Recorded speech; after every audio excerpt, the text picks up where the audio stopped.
मैं एक गृह प्रवेश की पूजा में गया था और वहां पंडित जी पूजा करा रहे थे।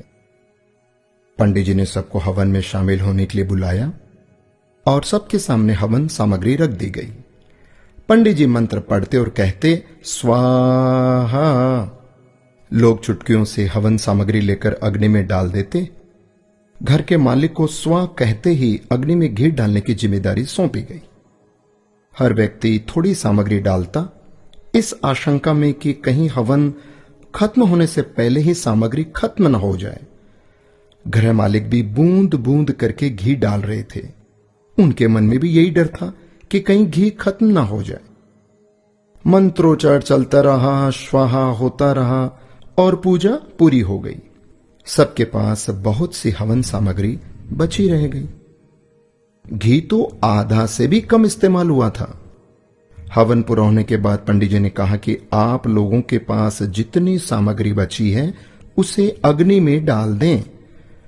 गृह स्वामी से भी उन्होंने कहा कि आप इस घी को भी कुंड में डाल दें। एक साथ बहुत सी हवन सामग्री अग्नि में डाल दी गई।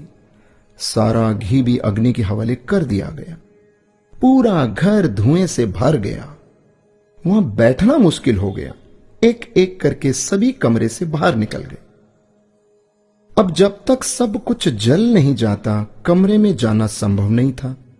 काफी देर तक इंतजार करना पड़ा, सब कुछ स्वाहा होने के इंतजार में।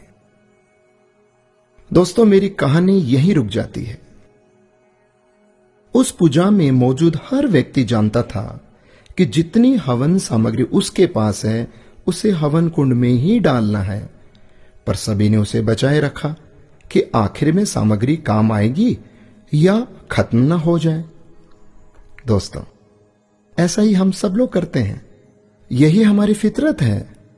हम अंत के लिए बहुत कुछ बचाए रखते हैं, जो अंत में जमीन, जायदाद, प्रॉपर्टी, बैंक बैलेंस, रुपया, पैसा, फलाना ढिकाना, ये जो इस रूप के भीतर में सब यहीं पड़ा रह जाता है। जिंदगी की पूजा खत्म हो जाती है और हवन सामग्री बची रह जाती है। हम बचाने में इतने खो जाते हैं कि ये भी हम भूल जाते हैं कि सब कुछ होना हवन कुंड के हवाले ही तो है। उसे बचाकर क्या करना? बाद में तो सिर्फ धुआं ही होना है। संसार हवन कुंड है दोस्तों, और जीवन पूजा। एक दिन सब कुछ हवन कुंड में समाहित होना है।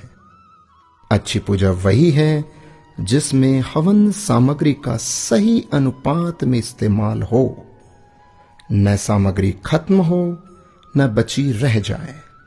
यही मैनेजमेंट करना है।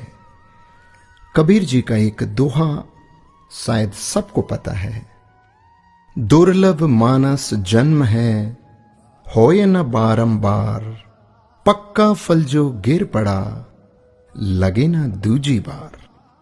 दोस्तों, ये मनुष्य जन्म बार बार नहीं मिलेगा, तो क्यों ना हम समय का, पैसों का, अपनी सोच का और अच्छे कार्य करके इसका सही सदुपयोग और इस्तेमाल करें। राधे राधे।